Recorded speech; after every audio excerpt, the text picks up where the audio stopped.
فالغلو في محبته أو منزلته منزلة الربوبية والألوهية، أو أنه يشفي المرضى أو يجلب النفع أو يدفع الضرر، هذا بنص القرآن، أو يعلم الغيب، هذا بنص القرآن لا يعلمه إلا الله.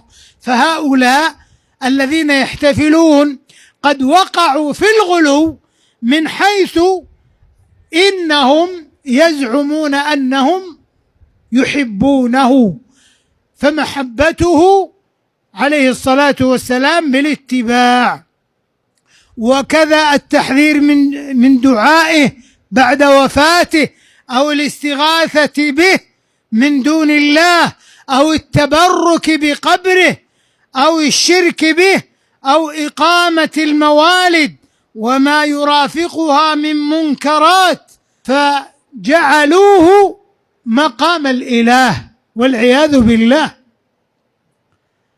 يقول قائلهم: يا أكرم الخلق، ما لي من ألوذ به سواك.